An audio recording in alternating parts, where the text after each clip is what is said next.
기찬이 제인 앞에서 무릎을 꿇을 그날 누가 처음으로 눈을 돌릴까? 강제인은 잠들지 못했다. 강규철이 남긴 비자금의 결정적 단서를 손에 쥔 순간부터 제인은 아버지의 그림자가 자신을 뒤따라오는 기분을 지울 수 없었다. 단서는 차갑고 분명했다. 숫자와 이름, 날짜가 명확히 남아있었고 그 연결선 끝에 있는 사람들 사이에는 늘 황기찬과 강세리가 있었다. 제인은 분노하기보다 먼저 멈춰서서 생각했다. 지금 감정에 끌리면 또다시 증거를 흘릴 수 있다. 제인은 아버지의 죄와 내 선택은 별개다라는 말을 조용히 되뇌었다. 그 말은 제인이 스스로에게 거짓말하지 않기 위해 세운 단단한 경계였다. 황기찬은 시한부 선고 이후 손끝이 떨렸다. 아무에게도 보이고 싶지 않은 떨림이었다. 의사는 시간을 숫자로 잘라 말했다. 기찬은 그 숫자를 받아들이는 대신 자신이 지금까지 쌓아올린 체면과 자존심을 하나씩 내려놓는 상상을 했다. 그러나 상상은 현실보다 더 고통스러웠다. 제인에게 돌아가겠다는 결심 뒤에는 늘 허영과 두려움이 섞여 있었고 그 허영은 시한부라는 말 앞에서 가장 먼저 부서졌다. 기찬은 진료실을 나온 뒤에도 숨을 깊게 들이마시지 못했다. 그때 지호의 메시지가 울렸다. 짧은 안부와 아빠, 오늘은 일찍 올 수 있어? 라는 문장이었다. 기찬은 그 문장과 마주한 순간 병보다 더 두려운 것이 있다는 사실을 깨달았다. 지호가 자신을 믿고 있는 지금 아버지로서 흔들리면 모든 것이 무너진다는 사실이었다. 강세리는 더 초조해졌다. 태호를 없애려던 계획은 실패했고 오히려 태호가 제인에게 솔직한 호감을 드러내기 시작했다. 세리는 제인의 눈빛이 변하는 순간들을 예리하게 포착했다. 예전에는 모욕과 분노만 담겨있던 그 눈빛에 이제는 확신과 대비가 섞여 있었다. 세리는 불길을 느꼈다. 세리는 스스로에게 먼저 도망칠 준비를 해야 한다고 말했지만 그 생각만으로 편해지지 않았다. 세리는 거울 앞에서 립스틱을 고치며 한 번도 쓰지 않았던 표정을 연습했다. 누구에게든 기댈 수 있는 얼굴, 누구에게든 속마음을 숨길 수 있는 얼굴. 세리는 자신이 더 이상 사랑을 믿지 않는다는 사실을 알았고 믿지 않는 것을 이용하려 했다. 김도희는 조용히 움직였다. 도희는 YL 전략기획팀 대리로서 수많은 문서를 다뤄왔고 보고서의 빈칸이 가장 많은 말을 한다는 걸 알고 있었다. 제인이 단서를 찾은 시점부터 도희는 공문서의 사이사이, 회의록의 하단, 전자결제의 회수 흔적들을 이어붙였다. 그리고 그 모든 조각 끝에 강미란의 이름이 은은하게 묻어 있었다. 도희는 미란을 의심하기보다 미란이 왜 조용했는지를 먼저 떠올렸다. 조용함은 방패일 때가 많고 때로 칼일 때도 있다. 도희는 스스로도 놀랄 만큼 침착했다. 도윤에게 이 사실을 말할까 고민했지만 도윤이 움직이면 일이 커질 것을 알았다. 도희는 아직은 아니다라고 결론 내렸다. 도윤은 누나 도희의 눈빛이 변했음을 느꼈다. 도윤은 말은 적고 행동은 빠른 사람이었으나 이번만큼은 움직이지 않았다. 이유는 단순했다. 제인이 스스로 싸울 준비를 하고 있었기 때문이다. 도윤은 제인이 누군가에게 기대지 않고 서는 순간을 기다리는 편이 더 강한 결과를 낳는다는 것을 알고 있었다. 동시에 도윤은 제인이 쓰러질 때 가장 먼저 손을 내밀 사람이 자신이어야 한다고도 믿었다. 그 믿음이 도윤을 버티게 했다. 강미라는 오래된 상자 하나를 꺼냈다.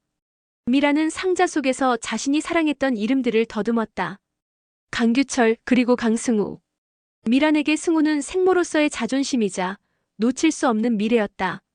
미라는 규철의 비자금이 단지 돈이 아니라 명분임을 알고 있었다. 그 돈은 누군가에게 죄의 증거였고 누군가에게 다음 세대로 건너가는 사다리였다. 미라는 그 사다리를 승우에게 건네고 싶었다. 그래서 조용했고 그래서 더 오래 버텼다. 그러나 제인이 단서를 찾았다는 소식은 미란의 귓속에서 오래 울렸다. 미란은 제인에게 진실을 말해야 할까를 생각했고 곧 진실도 타이밍을 잃으면 폭탄이 된다는 결론에 다다랐다. 미라는 시간을 더 벌어야 했다. 그 시간 동안만큼은 승우의 이름을 안전한 곳에 묶어둘 수 있었다. 최자영은 지켜보는 사람의 자리에서 흔들렸다. 자영은 제인과 기찬 사이, 그리고 회사의 숫자와 사람들 사이에서 균형을 맞추려 애써왔다. 그러나 균형은 언제나 양쪽의 동의가 있어야 성립한다. 자영은 최근 회의에서 황나라의 발언이 미묘하게 달라졌음을 감지했다. 황나라는 가끔 냉정했고 가끔 지나치게 따뜻했다. 그 온도 차이에 자영은 목적을 느꼈다. 나라가 직접 행동에 나서는 타입은 아니었지만 누구보다 정확한 질문을 던지는 사람이었다. 자영은 나라가 해임안을 앞두고 무엇을 품고 있는지 파악하려 했다. 왜냐하면 자영 스스로도 제인의 편에 서고 싶었기 때문이다. 그러나 편에 선다는 건 책임을 지는 일이고 자영은 그 책임을 감당할 수 있을 때만 입을 열기로 했다. 정윤희는 오래전부터 알고 있던 사실 하나를 꺼냈다. 윤희는 누군가의 약점을 이용해 이익을 챙기는 성격이 아니었다. 다만 진실이 너무 늦게 알려지면 더 큰 상처를 남긴다는 것도 알고 있었다. 윤희는 조심스럽게 제인에게 말을 건넸다. 지호에 관한 이야기였다. 윤희는 루머가 흘러가는 방향과 실제 문서의 방향이 다르다는 것을 확인했고 그 어긋남 속에서 믿을 수 없는 진실의 형태를 보았다. 윤희는 제인이 흔들릴 것을 알면서도 사실을 던졌다. 제인이 강해지기를 바랐기 때문이다. 윤희가 말한 사실은 이랬다. 지호의 출생과 관련된 기록에는 오래된 수정 흔적이 있으며 그 시점에 강세리와 연결된 이름이 등장한다는 것. 윤희는 판단을 제인에게 맡겼다. 임시 주주총회가 열리기 전날 제인은 단서를 마지막으로 정리했다. 비자금의 흐름은 YL그룹의 내부 통제 시스템을 비웃듯 친족과 계열 협력사를 통해 나뭇가지처럼 갈라지고 다시 합쳐졌다. 그 결절점마다 황기찬의 서명이 있었고 강세리의 이름이 유령처럼 떠다녔다. 제인은 머릿속에서 질문을 2개 세웠다. 아버지는 왜 이런 구조를 만들었을까? 그리고 기찬은 언제부터 알고 있었을까? 첫 번째 질문의 답은 아버지의 시대와 문화, 그리고 권력의 습관에 닿아 있었다. 두 번째 질문의 답을 생각하는 순간 제인의 심장은 서늘해졌다. 기찬이 언제부터 알고 있었는지가 중요한 이유는 단 하나였다. 알면서도 침묵했다면 그것은 사랑의 언어가 아니라 이익의 계산이기 때문이다. 황기찬은 주총 당일 아침 지호와 짧게 통화했다. 지호는 평소와 다름없는 목소리로 아빠, 오늘 중요한 날이지? 라고 물었다. 기찬은 평소에 장난기 있는 대답을 꺼내려다 멈추었다. 응, 중요한 날이야. 그런데 아빠가 제일 중요한 건 내가 아빠를 어떻게 기억하느냐야. 기찬이 그렇게 말하자 지호는 한동안 조용하더니 난 아빠가 약속 지키는 사람이라고 기억하고 싶어라고 했다. 그 말은 칼날처럼 정확했다. 기찬은 그 순간 자신이 앞으로 무엇을 잃게 되든 지켜야 할 단 한 가지가 무엇인지 알게 되었다. 제인에게, 지호에게, 그리고 자신에게 했던 약속. 주총장에서는 이미 균형이 기울어 있었다. 수치로 표기된 찬반의 간격은 작은 듯 보였으나 사람들의 얼굴에서 그 간격은 깊은 골짜기였다. 회의만이 통과되자 황기찬은 고개를 숙였다. 기찬이 고개를 든 순간 사람들은 그의 표정에서 감정을 읽으려 했다. 분노, 억울함, 혹은 자포자기. 그러나 그 어느 것도 아니었다. 기찬의 표정에는 체념과 결심이 동시에 있었다. 체념은 자신이 과거에 저지른 선택들의 무게를 받아들이는 것이었고 결심은 앞으로 남은 시간을 어떻게 쓸 것인지에 대한 답이었다. 그 시각 강세리는 이미 도주를 준비하고 있었다. 세리는 해외 계좌의 잔고를 확인하면서도 스스로에게 한 번만 더 운이 따라주면 된다고 속삭였다. 그러나 운은 늘 마지막에서 돌아선다. 세리는 공항으로 향하던 길에서 알림 하나를 받았다. 익명의 발신자가 보낸 짧은 문장. 지호에 관한 진실, 내가 숨겼지. 세리는 차를 세우고 한동안 눈을 감았다. 그 문장 속에는 자신이 한 선택의 대가가 고스란히 들어있었다. 세리는 과거의 어느 밤을 떠올렸다. 세리는 누군가를 살리기 위해 거짓말을 선택했다고 믿었다. 하지만 시간이 지나면서 그 거짓말이 누군가의 미래를 갉아먹고 있음을 알게 되었다. 세리는 갑자기 숨이 막혀 핸들을 꽉 쥐었다. 도주가 안전한 길이 아닐 수 있다는 생각이 처음으로 들었다. 강제인은 주총이 끝난 뒤 회사의 빈 회의실에서 혼자 시간을 보냈다. 제인은 자신이 승리했다는 기쁨을 느끼기보다 오래된 집의 처마를 붙잡고 서 있는 기분을 느꼈다. 비자금의 단서는 목적지가 아니라 시작이었다. 제인은 규철이 남긴 숫자들이 가리키는 마지막 장소를 떠올렸다. 그곳에서 제인은 무엇을 마주하게 될까? 아버지의 용서를 구해야 할까? 아니면 아버지가 남긴 죄의 무게를 덜어내야 할까? 제인은 차가운 물을 한 컵 마시고 휴대전화 메모장을 열어 한 문장을 적었다. 내가 지킨 진실이 내 아들에게 상처가 되지 않기를. 제이는 아들이라는 단어를 적는 순간 잠시 손이 멈췄다. 그 단어가 누군가에게는 피로, 누군가에게는 선택으로 연결되어 있다는 사실을 잘 알고 있었기 때문이다. 김도희는 제인에게 조심스레 말했다. 미라님을 만나보는 게 좋겠습니다. 도희는 감정을 배제하고 이유만을 건넸다. 기록과 자금의 흐름, 그리고 조용한 사람의 흔적. 제인은 고개를 끄덕였다. 도희의 언어는 언제나 믿을 수 있었다. 도희는 저는 동행하지 않겠습니다라고 덧붙였다. 도희는 제인이 직접 마주하는 일이 이번에는 필요하다고 보았다.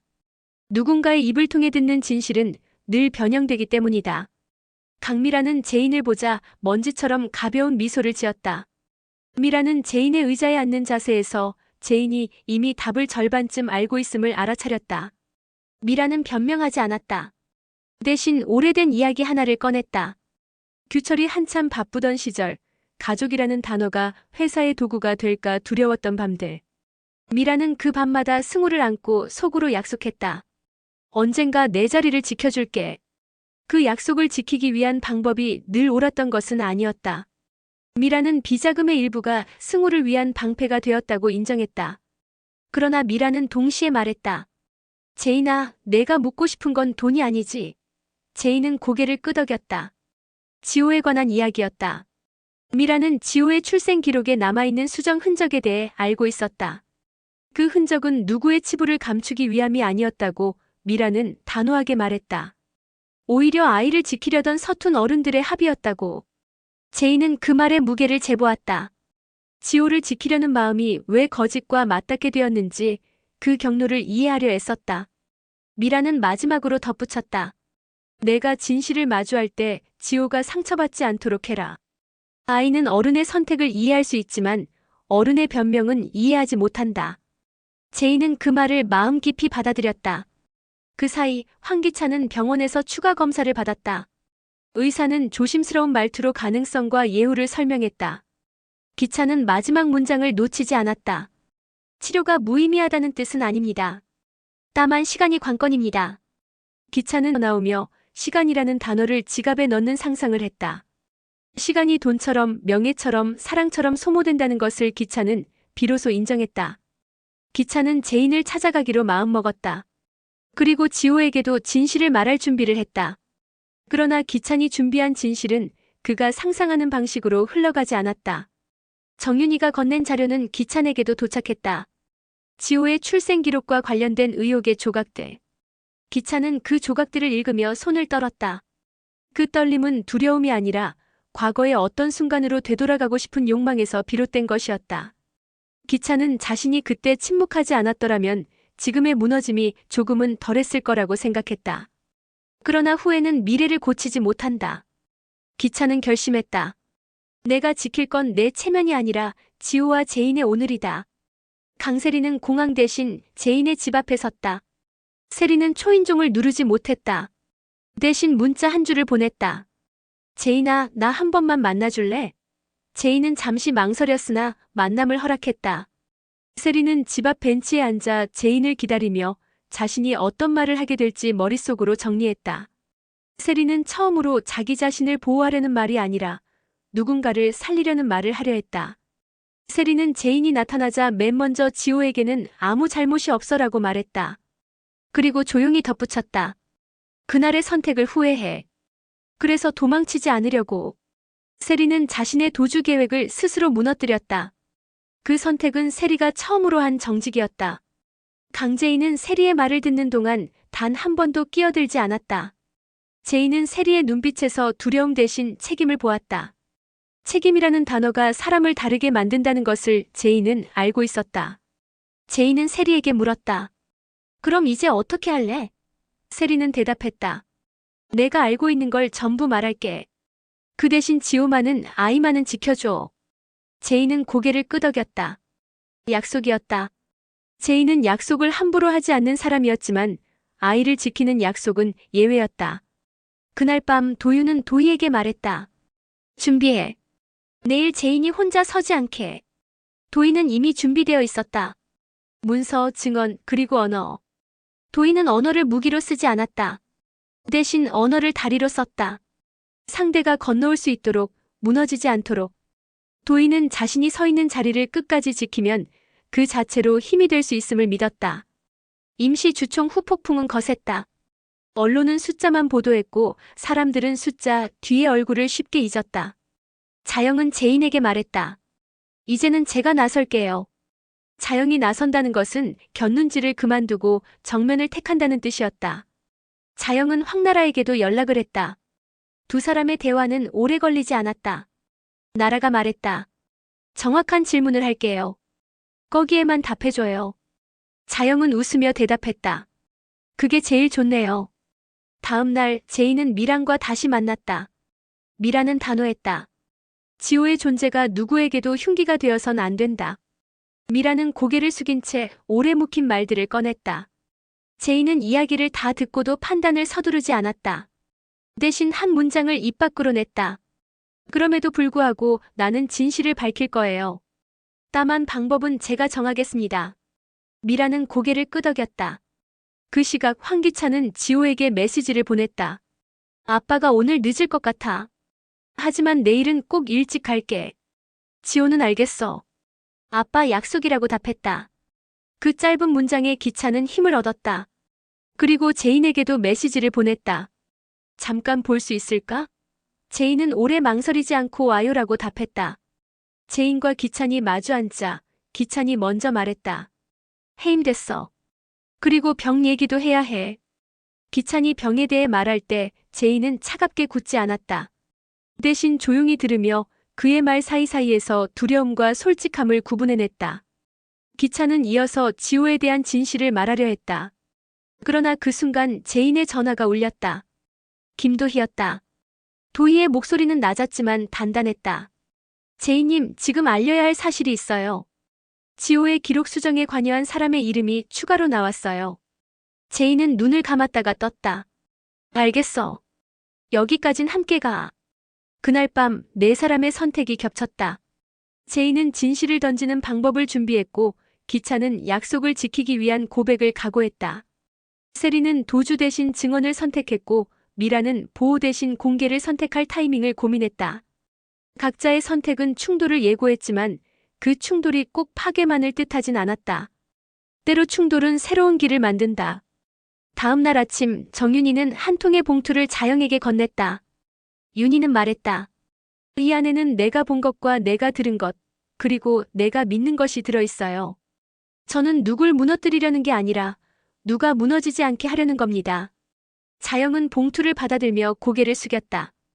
고맙습니다. 이건 무기로 쓰지 않을게요. 다리로 쓸 겁니다. 그 시각 강세리의 휴대전화에 또 다른 메시지가 도착했다. 마지막 선택의 시간이야. 발신자는 여전히 익명이었다. 세리는 휴대전화를 끄지 않았다. 대신 연락처를 기다림이라 저장했다. 세리는 자신이 이제 도망치지 않기로 했다는 사실을 스스로에게 반복했다. 기다림은 맞설 준비다.